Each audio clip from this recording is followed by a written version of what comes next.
श्रीगणेशाय नमः। श्रीसरस्वत्यै नमः।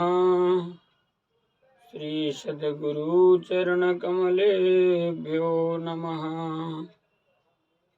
न गुरोरधिकं तत्त्वं न गुरोरधिकं तपः न गुरोरधिकं ज्ञानं तस्मै श्री गुरुवे नमः।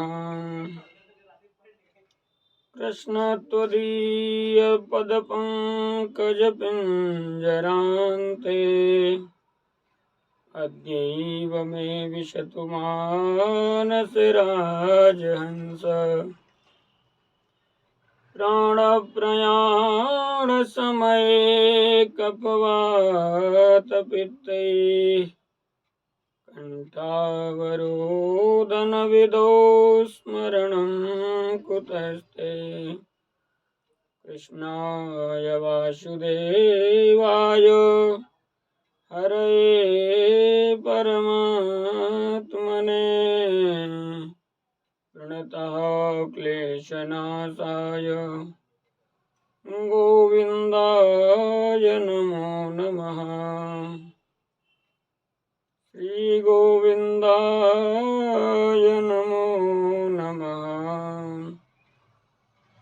श्री कृष्णचंद्र भगवान की जय। श्रीमद्भागवत महापुराण की जय। श्री सद्गुरु भगवान की जय। सभी भक्त प्रेमियों को राधे राधे। कैसे हैं आप सब? आशा करते हैं कि आप लोग अच्छे होंगे। भगवान की सब पे कृपा अनंत है। सबसे पहले तो कहना चाहेंगे कि सब लोग बहुत ध्यान से जो वीडियो आप तक पहुंचते हैं कथा सुनने का प्रयास करिए। ज़्यादा से ज़्यादा कथा सुनिए तो बहुत अच्छा समझ में आएगा। बहुत लोगों को देखते हैं ऐसा भी, कथा का वीडियो अगर है थोड़ा सा सुना फिर हटा दिया, कोई दूसरा सुनने लगे, दूसरी चीज़ ज़्यादा अच्छी लगती है। जब ध्यान से सुनेंगे आप तो कथा समझ में आएगी और बहुत अच्छी लगेगी। और जितने लोगों को हो सके उतने लोगों को सुनाइए, सभी को जोड़िए और सब लोग हमारे चैनल से जुड़ें। और ध्यान रहे कि चैनल सब्सक्राइब करना बिल्कुल ना भूलें, क्योंकि जो भी वीडियो आएगा तो सीधा आपको नोटिफिकेशन के द्वारा पता चल जाएगा। तो पिछले पार्ट में आप लोग श्रवण कर रहे थे महात्म्य के द्वारा सनकादि ऋषियों का संयोग नारद जी से होता है। जब सनकादि ऋषियों ने पूछा सूत जी से कि सप्ताह विधि अगर सनकादियों ने नारद जी को बताई है तो नारद जी का संयोग कैसे हो गया, तो सूत जी सुना रहे हैं कि सनकादि ऋषि जो थे वो विशालपुरी क्षेत्र में बद्रीनाथ में सत्संग के लिए गए थे। वहां पर देखा नारद जी को आते, बहुत दुखी थे। तो नारद जी से पूछा कि कथम ब्रह्मण दीन मुखः कुतश्चिन्तातुरो भवान् त्वरितं गम्यते कुत्र कुतश्चागमनं तव। कथम ब्रह्मण दीन मुख, आपका मुख इतना मलिन क्यों है और आप कहाँ से आ रहे हैं, कहाँ जाना चाहते हैं? अपनी चिंता का कारण मुझे बताएं, क्योंकि आपके दर्शन से सारे संसार के कष्ट दूर हो जाते हैं, चिंताएं मिट जाती हैं। लेकिन आज आप चिंता में हैं तो मेरी कुछ समझ में नहीं आ रहा, कृपा करके आप बताएं। नारद जी से कहा तो नारद जी ने कहा कि मैं सारी पृथ्वी में घूम करके आया हूँ। अहम तो पृथ्वीं यातो ज्ञात्वा सर्वोत्तमामिति पुष्करम च प्रयागम च काशीं गोदावरीं तथा। मैं पुष्कर गया, प्रयाग गया, काशी गया, गोदावरी गया, लेकिन मेरे मन को कहीं शांति नहीं मिली, मेरा मन कहीं प्रसन्न नहीं हुआ। हर घर की बड़ी समस्या है। नारद जी ने कहा, और आप तो सब लोग जानते हैं हर घर में कैसी कैसी समस्याएं, हर घर में विडंबना है। नारद जी ने कहा कि मैं गया तो ऐसे ऐसे दृश्य देखा कि तरुणी प्रभुतागे श्याल को बुद्धिदायक कन्या विक्रयणो लोभात दंपति नाम च कल्कनम। तरुणी प्रभुता गे, प्रभुत्व जो है वो स्त्रियों को प्राप्त है। घर की स्त्रियां मालकिन बनी हुई हैं, जो स्त्रियां कहती हैं वही होता है। और जब सलाह लेने की बारी आती है तो स्त्रियां जो हैं अपने भाई को बुलाती हैं, साले साहब को बुलाया जाता है, उनकी सलाह से काम होता है और जो स्त्रियां कहती वही होता है। महाराज बहुत विचित्र बात है, संसार में स्त्रियों का ही राज चलता है।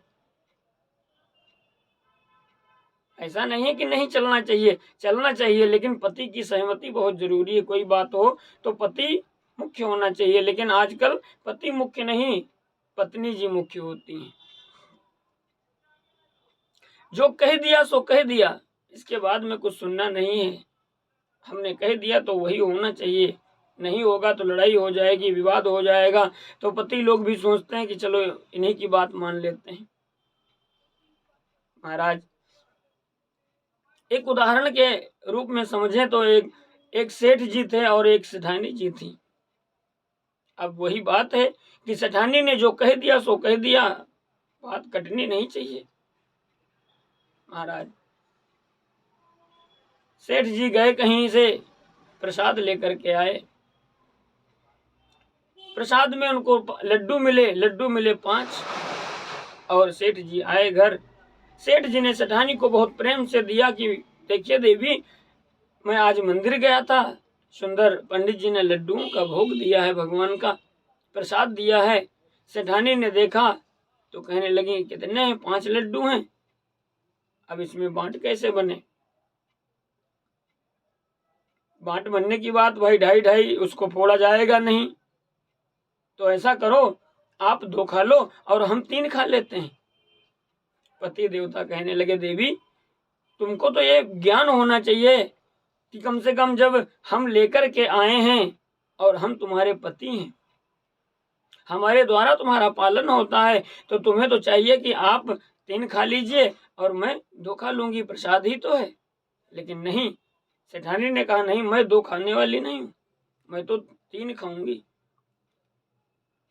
सेठ ने सोचा नहीं, इसको आज तो सुधार के ही मानेंगे, आज इनको सुधार के मानेंगे। तो सेठ जी ने कहा कि नहीं, तुम 2 खाओगी। अब बात छिड़ गई महाराज। जब बात छिड़ गई तो सेठानी ने कहा नहीं खाऊंगी मैं 2। और किसी ने नहीं खाया, न लड्डू खाए गए, न भोजन किया गया, रात्रि में विश्राम हो गया, लड्डू रखे रहे। अब सेठ जी कह रहे हैं कि तुम 2 खाओ, सेठानी कह रही हैं आप 2 खाइए। और ऐसा जब विवाद छिड़ा महाराज, तो अब सेठानी कहाँ मानने वाली। रात में विश्राम हो गया, सुबह जगने का समय हुआ तो सेठानी ने सोचा अगर मैं पहले जगूंगी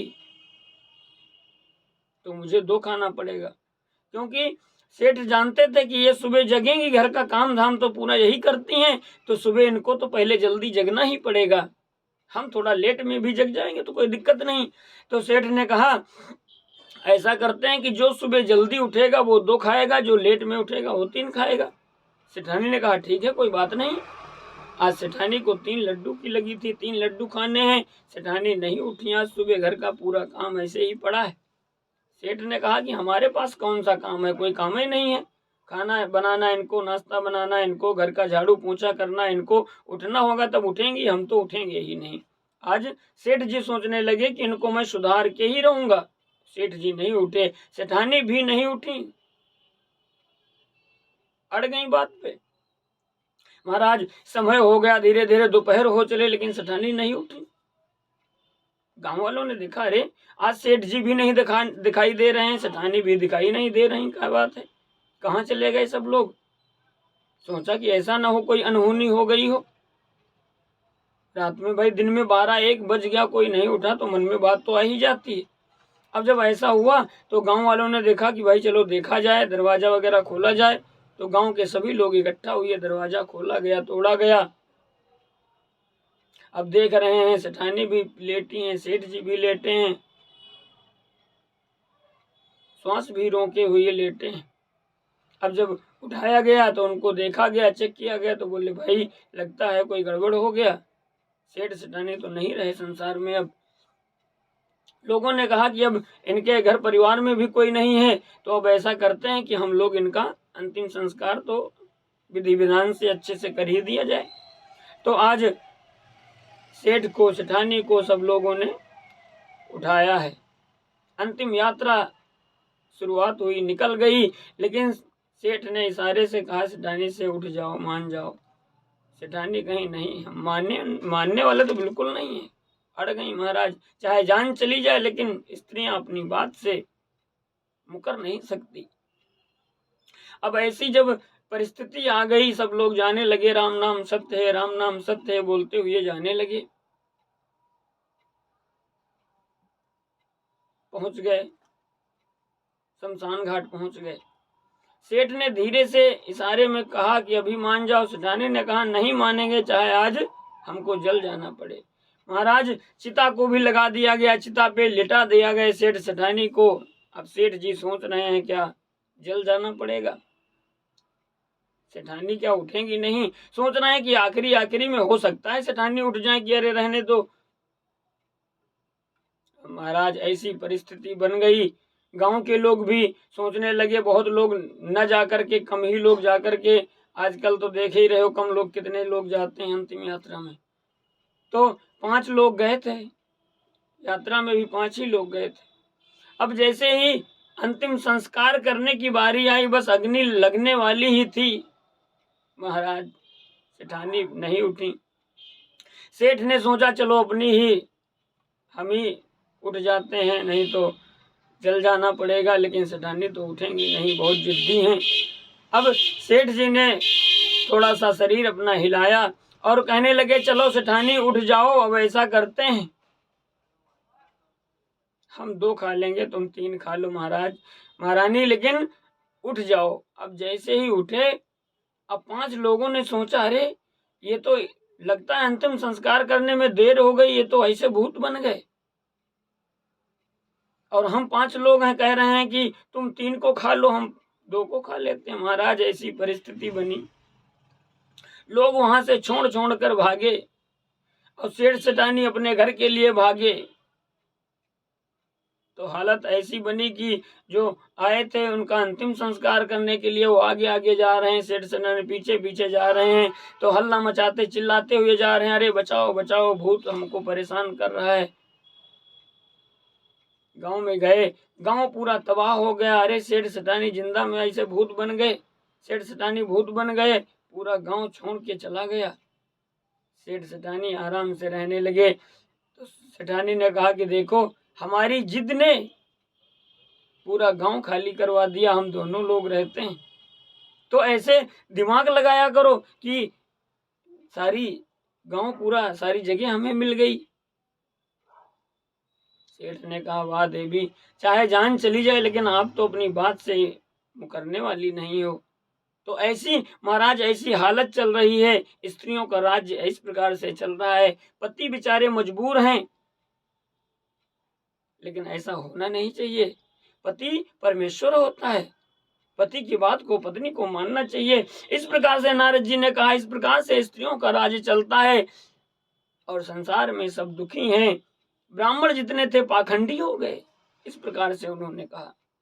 महाराज ब्राह्मण को चाहिए अपने कर्म में तल्लीन रहे, अपना सत्कर्म करे, पूजा पाठ करे।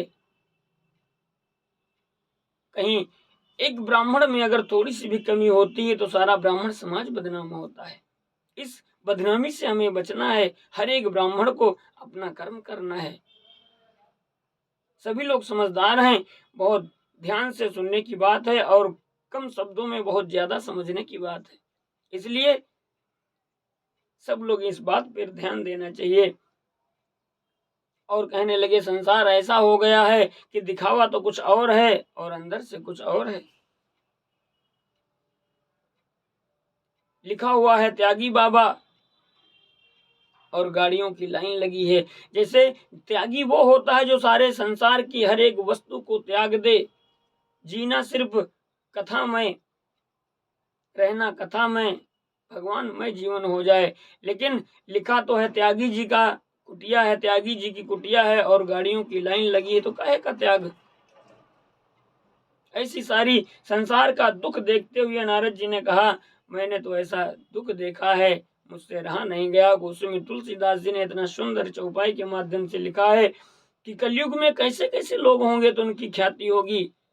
कलयुग का ऐसा प्रभाव है, अगर आप सीधे सच्चे से रहोगे तो आपको कोई नहीं मानेगा। और आपको मालूम कुछ भी ना हो, बड़ी बड़ी जटाएं हो, बड़ा लंबा चौड़ा शरीर हो, बढ़िया दाढ़ी बड़ी बड़ी रखाए हो, लोग कहेंगे अरे बहुत बड़े महाराज जी हैं।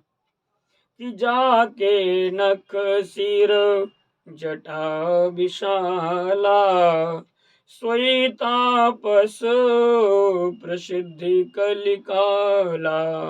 जाके सिर नख जटा विशाला, जिसके नाखून बड़े बड़े होंगे और सिर में जटाएं बड़ी बड़ी होंगी, ऐसे लोग कलयुग में प्रसिद्ध होंगे। ऐसे लोगों का नाम होगा जो सिंपल रहेंगे, सच्चे सीधे साधे रहेंगे, विद्वान रहेंगे, उनको कोई नहीं जानेगा। क्योंकि जो विद्वान है, जो ज्ञानी है, वो अपने को दिखाना नहीं चाहता, वो निर्मल होगा, उसका मन बहुत शांत स्वभाव का होगा। जहाँ ऐसा व्यक्ति मिल जाए तो समझ लेना ये सच्चा है। जो बहुत बड़े बड़े तरीके से सामने आए तो समझ लेना कि सच्चा नहीं है। जो सच्चा है वो दिखाएगा नहीं। इन बातों का ध्यान रखें। और कहने लगे, इस प्रकार के कलयुग के दोष देखता हुआ मैं यमुना के किनारे पहुंचा। मैंने सोचा कि यमुना किनारे तो भगवान कृष्ण की लीलाएं हुई हैं, वहां पर तो जाकर के मुझे शांति मिलेगी। तो नारद जी ने कहा, जैसे ही मैं यमुना के किनारे पहुंचता हूं तो एक दृश्य देखता हूं जो अजीब सा दृश्य था कि तरुणी के सुंदर रसिक नयन मन ही मन व्यथा रो रहे थे। दो बूढ़े पुरुष बेखबर से उसके ही पास सो रहे थे। एक तरुणी स्त्री है, नौजवान स्त्री, आंखों से आंसू गिर रहे हैं और दो बूढ़े पुरुष जो हैं उसकी गोदी में लेटे हुए हैं। मैंने ये दृश्य देख करके मन में विचार आया कि ये है क्या, कि जो स्त्री है वो तो जवान है, लेकिन जो गोदी में लेटे हैं, जो गोदी में रहता है ना वो तो बच्चा ही रहता है, लेकिन गोदी में जो लेटे हैं वो बूढ़े हैं, ऐसा क्या है। नारद जी ने मन में विचार किया कि मैं जाऊं पूछूं इनसे क्या बात है, लेकिन नारद जी ने कहा नहीं, कोई अनजान स्त्री बैठी है तो उससे जाकर के ऐसे बात करना ठीक नहीं।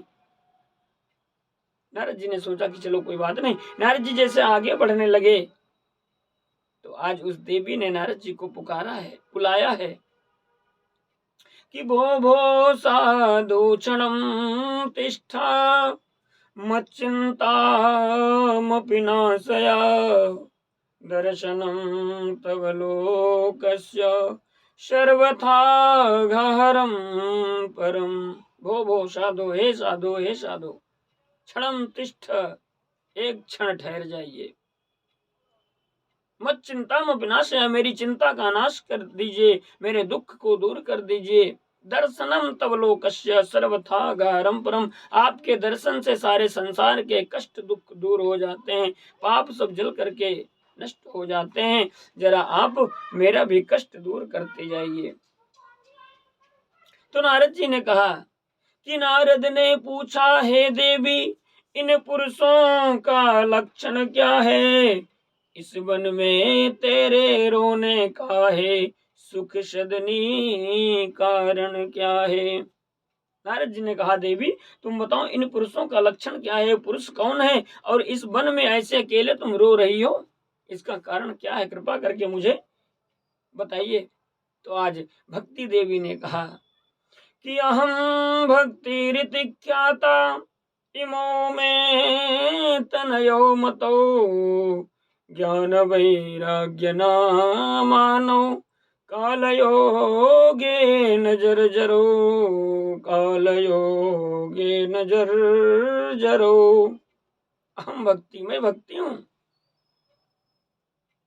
इमो में तनयो मतो ज्ञान वैराग्य न मानो। ऐसे कलयुग के प्रभाव से, ऐसे काल के प्रभाव से मेरे बेटे जो हैं ज्ञान वैराग्य वो बूढ़े हो गए हैं और मेरी जो अवस्था है वो तरुण है। एक माँ के लिए इससे बड़ा दुख क्या होगा, इससे बड़ा कष्ट क्या होगा कि माँ अभी जवान है और बेटे जो हैं वृद्धावस्था को प्राप्त हो जाएं। प्यारे, बहुत समझने की बात है, बहुत ध्यान से सुनने की बात है। जो अभी श्लोक आ रहा है ना, बहुत ध्यान से सुनने की बात है। भक्ति उत्पन्न कहाँ से होती है मालूम है? भक्ति कैसे होती है? तो भक्ति ने कहा कि मैं कहाँ से उत्पन्न हुई हूँ, मैं कैसे हूँ कि उत्पन्ना द्रविड़े साहम वृद्धिं कर्णाटके गता क्वचिन क्वचिन महाराष्ट्रे गुर्जरे जीर्णतां गता। उत्पन्ना द्रविड़ेशाम, द्रविड़ देश में मैं उत्पन्न होती हूँ। वृद्धिं कर्णाटके गता, कर्नाटक में मैं वृद्धि हमारी होती, मैं बड़ी होती हूँ। क्वचिन क्वचिन महाराष्ट्र, कहीं कहीं महाराष्ट्र में मैं सम्मानित भी होती हूँ। लेकिन गुर्जरे जीर्णतां गता, जैसे मैं गुजरात में आती हूँ तो मैं जीर्ण हो जाती हूँ, वृद्धावस्था मेरी हो जाती है। कैसे? द्रविड़ देश किसको कहते हैं? द्रविड़ देश कहते हैं हृदय को। हृदय जो है ये हमारा द्रविड़ देश है। भक्ति का जब प्रादुर्भाव होता है तो हृदय से होता है। जब हम भक्ति के बारे में सुनते हैं तो अंतरात्मा से एक लहर उठती है, नहीं हमें भी भक्ति करना है। तो भक्ति जो जागृत होती है, उत्पन्न होती है, वो हृदय से होती है। और भक्ति की बढ़ती कहाँ से, वृद्धि कहाँ से होती? जब हमारे हृदय में भक्ति प्रादुर्भाव होती है तो हम भक्ति का बखान करते हैं। जब भक्ति का हम बखान करते हैं तो लोगों के कानों में भक्ति का रस पहुंचता है, भक्ति का मतलब पहुंचता है। तो वृद्धिम कर्नाटके गता, ये कान जो हैं ये कर्नाटक हैं। तो कानों में सुन सुन के लोगों की हमारी वृद्धि होती है, उनके मन में भी लालसा होती है कि हम भी भक्ति करें। तो वृद्धिम कर्नाटके गता क्वचिन क्वचिन महाराष्ट्र, महाराष्ट्र क्या है? महाराष्ट्र मेरा मस्तिष्क है। आप सबका मस्तिष्क महाराष्ट्र है। सबके मस्तिष्क में तो भक्ति जागृत नहीं हो पाती। जब हम सुनेंगे कथा तो हृदय में तो भक्ति जागेगी, कान में सुनेंगे तो लोगों से भी बताएंगे कि ऐसी इतनी अच्छी बात आज हमें पता चली, महाराज जी ने बताई। लेकिन जब उसको दिमाग पे लाना चाहोगे, जब बुद्धि में लाना चाहोगे तो बुद्धि में ऐसी बातें बहुत कम फंस पाती हैं और दूसरी बातें ज्यादा फंस जाती हैं। तो जब महाराष्ट्र में आती है तो कहीं कहीं सम्मानित होती है, क्योंकि सबकी बुद्धि में भक्ति का प्रभाव नहीं पड़ता, कुछ लोगों की पड़ता। तो भक्ति ने कहा कि कहीं कहीं महाराष्ट्र में मैं सम्मानित हुई। और गुर्जरे जीर्णतां गता, गुजरात किसको कहा गया? इस मुख को कहा गया। जब मैं संसार में आई हूँ, संसार में आई तो कोई भक्ति करना नहीं चाहता। आजकल समय ऐसा है, आप लोग देखते हो युवाओं में तो बिल्कुल है ही नहीं। तो कहती हैं कि जब मैं संसार में आई, सबके मुख से जब निकलने लगी तो मुझे कोई स्वीकार नहीं करता है, तब मैं बूढ़ी हो जाती हूँ, तब मेरी वृद्धावस्था हो जाती है। लेकिन जब मैं वृंदावन गई हूँ, क्योंकि भक्ति जो महिमा है वो वृंदावन में विशेष है कि वृंदावन से संयोगात् पुनस्त्वं तरुणी नवा धन्यं वृंदावनं तेन भक्तिरनृत्यति यत्र च। वृंदावन से संयोग, वृंदावन के संयोग से पुनस्त्वं तरुणी नवा, मैं पुनः तरुणी हो गई, युवावस्था को प्राप्त हो गई। धन्यम वृंदावनम तेन, हे ऐसा धन्य है वृंदावन, उसकी महिमा का कहाँ तक बखान करें। महाराज सब लोग जानते हैं। वहां पर हर एक व्यक्ति कोई भी शब्द है राधे राधे राधे राधे ही कहना है, प्रेम से बोलो राधे राधे।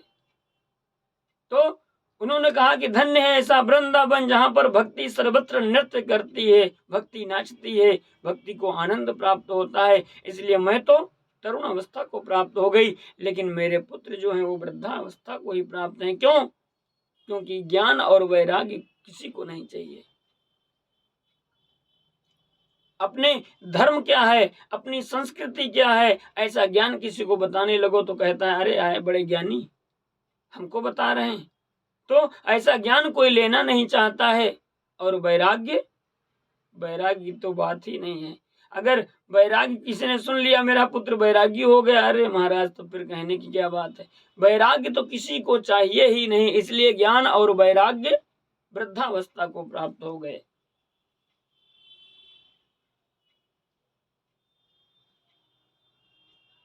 आज भक्ति देवी ने कहा कि हे महात्मा, ये तो इतनी लज्जा की बात है, इतनी शर्म की बात है कि मेरे पुत्र जो है वृद्धावस्था को प्राप्त हो गए। अब लगता है कि मैं अपने प्राणों को क्या करूं।